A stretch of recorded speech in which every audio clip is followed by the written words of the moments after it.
This is The Drive with Trey Radel on 92.5 Fox News. Trey Radel, your host of The Drive. Really excited to have our next guest on.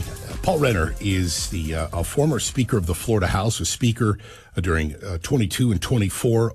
He oversaw and pushed some of the most conservative policies in the nation. The other thing that I'm really excited to have him on about, because we're going to get into, before politics, worked as an attorney, also served our country as a naval officer, a warfare and intelligence officer. And in service, he was actually tasked with destroying floating Iraqi mines. And that's something that the Iranians are being accused of right now. So we've got some time here. Mr. Speaker, I'm really excited to have you on. I want to let everybody know that as we talk and get to learn a little bit about you, that you're running for governor. And you can visit him at voterenner.com. I'll repeat that website where you can go and learn all about Paul Renner on his website, voterenner.com. Paul, how you doing, man? Doing great, Trey. Thanks for having me on. It's good to have you on. I would at some point, I want to get into the race for governor.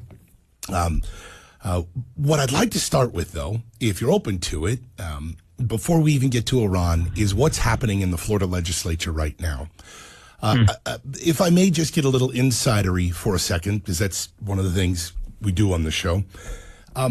It seems to me that there is this unprecedented moment, I mean, certainly in recent history, where nobody's getting along, people are fighting, you've got a lot of egos and heads butting. And with that said, the governor went in with some pretty big, bold ideas, property tax reform and more. But it sure seems like neither the Senate, the House, and the governor all have some different ideas. Just like your general take of what's happening this session. Well, it's pretty awful. You know, they have one constitutional sorry, duty. I wasn't expecting that.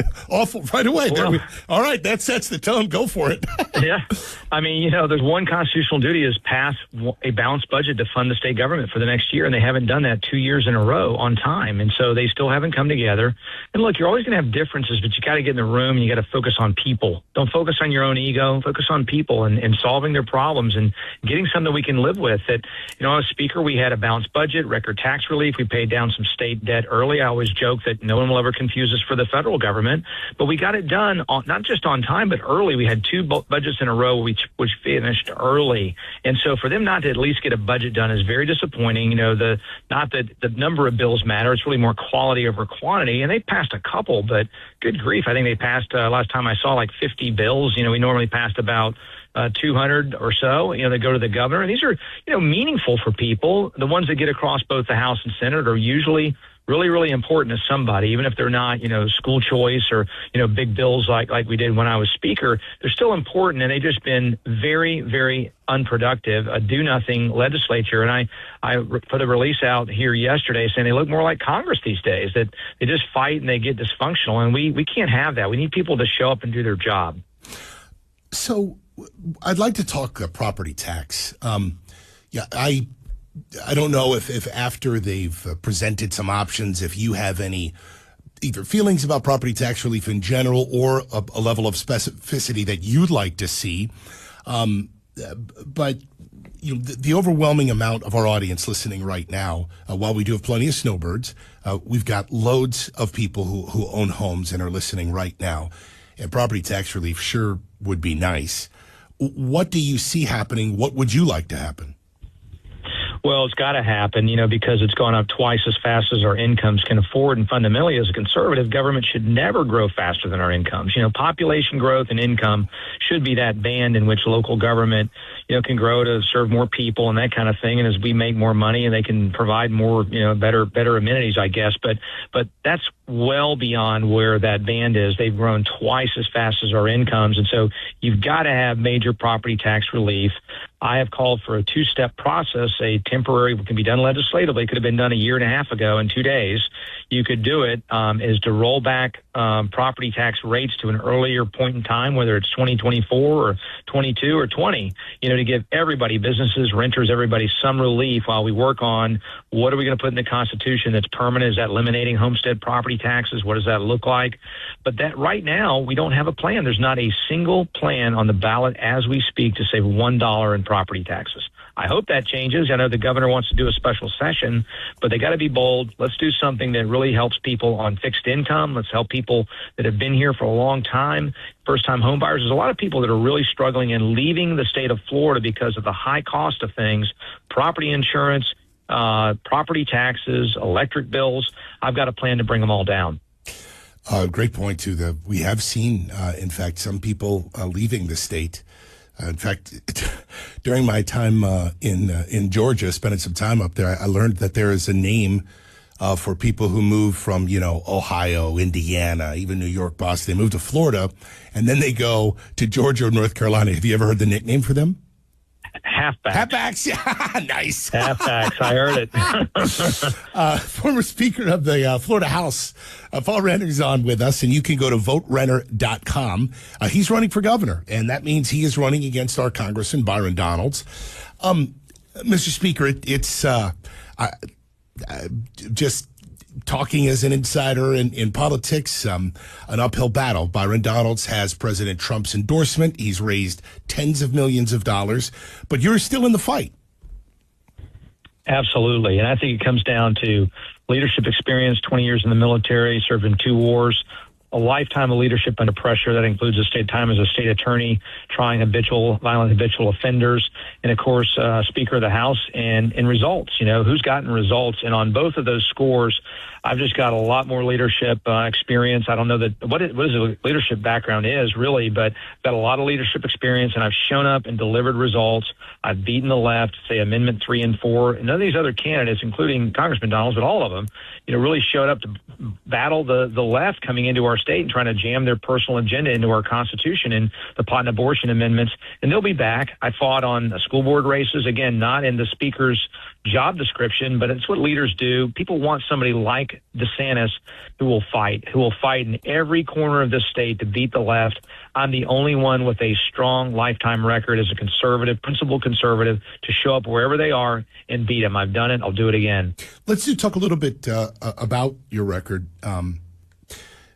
Mutual friends have said that one of your biggest assets was just having this discipline, a schedule, and your leadership skills were based around having great relationships with people. And with that said, you did oversee quite a bit of conservative legislation. I'm racking my brain here. You mentioned school choice. That's where we've now got the Step Up Florida program. Forgive me, was that under you? Yes, that's HB1. It was in 2023. It was something I knew I wanted to do going in as Speaker, and one of the many big transformational reforms we did while I was there. That is one of the biggest, boldest conservative steps in all of the nation. There are only a few states, by the way, that have even done that. I think Iowa is one. Did Texas even get on board with something like that? They did it, but they capped it. So right now, Florida has the biggest in the country. Texas is obviously a bigger state. They could be bigger, but they capped the number of people or the amount of money that they'll spend to do it. But it's actually a better deal for taxpayers. And we spend about $15,000 per kid in a public school. It's $8,000 and change on average for the scholarship. So a kid that is leaving a public school to use this for homeschool or whatnot, you're actually saving money as they make that move. But it's really about competition, making sure that our public schools, we want good public schools. I'm a public school kid all the way through. My mom was a public school teacher. We're going to have great public schools when I'm governor, but you got to have competition. There has to be both an entrance and an exit to every business, and schools are no exception. And if you do a great job, people will want to get into the entrance. If you don't do a good job, people have the right to hit the exits. And so that's what choice is really about. We had more people sign up for choice in that first year after HB1 than all other states combined. Arizona's number 2. I think they had 70 or 80,000 students. We had over 220,000 in that first year. So we lead the way, and it leads to greater competition, greater innovation. It also allows parents that don't want to send their kids off to school and come back and they've taught them the exact opposite of what they're teaching them at home. So it means you can send your kid to a Catholic school, a Jewish school, Christian school, whatever you want to do, or homeschool them. And so that's beautiful, a beautiful thing. And you can also unbundle it. So you might homeschool your kids, but contract with the public schools. goes both ways, and say we're going to send our kid to the public school on a Thursday for physics or chemistry class because of the equipment or the teacher's a great teacher. So this is really about customized education. It's very powerful, and it's working. Well, one of the quotes I love about that a guy who's been a champion of this for years, Corey DeAngelis, always said is keep the money with the students, not the systems. And this, I mean, to even get bring in an example that I think liberals don't really think about, and many actually listen to the show, even if it's hate listening. But, you look at some districts in certain areas of Florida that have historically been absolutely awful. They've been plagued with either terrible teachers, violent situations, and this allows mothers and fathers of kids who are just have to go to these schools simply because of the zip code they were born in. And for the first time, it gives them an opportunity to go to a private school nearby where they're going to have a better education. The teachers love their jobs and work with the students. And I think that is something that unfortunately the left in the state of Florida and the country has missed. Well, you nailed it. And, monopolies are like the Hotel California. You can check in, but you can never leave, even if they're failing you. And so that's what school choice unwinds. And so our public schools have gotten better because of school choice. And again, I want every kid in every school, wherever they are, including our public schools, to have a world-class education. That we focused on that when I was a speaker, raise teacher salaries for our public school teachers. We want to have an all of the above, anywhere you want to go, we want you to have a world-class education. Former Florida Speaker of the House, Paul Renner, on the line with us right now. You can go to voterenner.com. You can find him all over social media as well. He's, again, running for governor. He is in the Republican primary right now, which is essentially a three-way race because I'm not going to include Fishback, who is a complete insane person. But I'll leave that aside for another discussion another time. You also served our country in the Navy, and you were tasked with destroying floating Iraqi mines. First of all, can you share with us a little bit of your experience serving our country? And then I would love to hear your take on what's going on in Iran right now.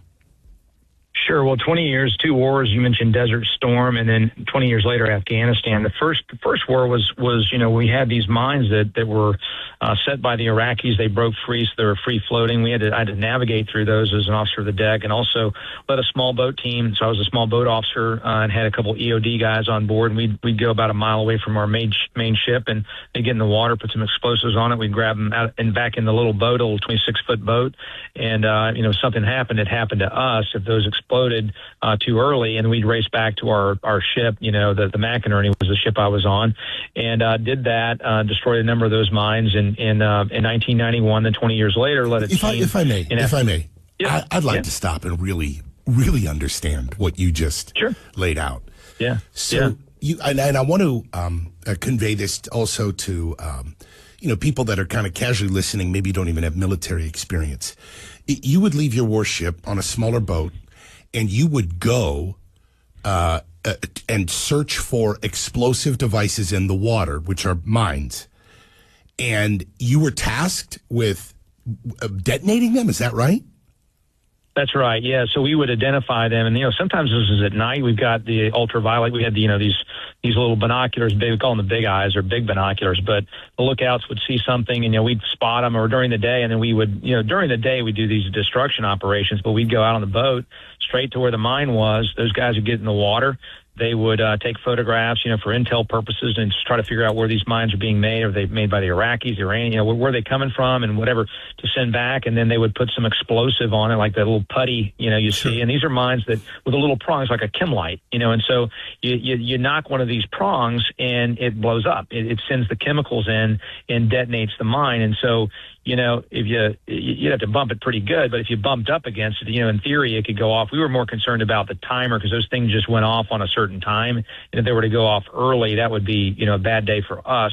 our ship would wait about a nautical mile away because water is incompressible. So, you know, if you're underwater, certainly that kind of explosion would kill you, it would crush you, and it would crush the hull too if our ship was too close. And so we were the ones, you know, that were out there doing that, you know, a small group of 5 or 6 guys, the 2 EOD guys that actually got in the water and put it on the mines, and we'd grab them and put them back in the boat. But hold on. 10 feet from our little boat. We were right there. They hop out of the water. Yeah, they hop into the water and go. They swim to this, attach the, well, I don't know if it's C4, whatever it is that they're attaching the putty that sticks to the mine, swim back, and then you just haul ass? We grab them, we haul ass back to the ship before it blows up. And it blows up. And blows out of the water in a bunch of little bits, and so that's what we did, and we did it on a number of occasions.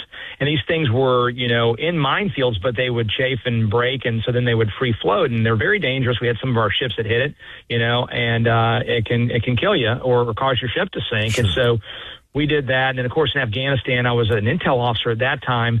Working with a team to keep foreign fighters out of Afghanistan, and did that for a year in 2011. So 20 years apart. And I think why we were successful, Trey, and why I would be as governor is veterans focus on the mission. In other words, we got way too much ego and arrogance and politics, and you've lived it before. You've seen it firsthand, and people get into an ego battle or a personality battle, and then something really important to people never gets done. Yep. And so I think my leadership style is less talk, more action. We have a job to do. Do your job. That's my message to this legislature. I don't have any patience for not solving problems. We can't solve everybody's problems, but we can try. And where it's a solvable problem like affordability is on insurance, on property taxes, on electric rates, you've got to get it done and not wait a year or 2 years, because people are literally leaving the state, those halfbacks. And sadly, some of them have been here for 30 years. Those are the ones that break my heart, because they're on fixed income, they're lifelong Floridians, and they're leaving our state because we haven't done our job to try to rein these costs in. Former Speaker of the Florida House, Paul Renner, on the line with us now, and you can go to voterenner.com. You've heard his take on the current legislature, what they're doing or lack thereof, the things that he has shared that he brings to the table, including with some pretty cool stories of his time in the military. That was right in the Persian Gulf, by the way, right? Yes, sir. Yeah, in the Northern Gulf, right. Wow. And if you want to learn more about him, his bio, his record, I would highly encourage you to go to voterenner.com. And, you know, as I said when we began this, there is no question that when he was Speaker, as he also illustrated, he oversaw and pushed some of the most conservative policies in the nation. And again, he's running for governor.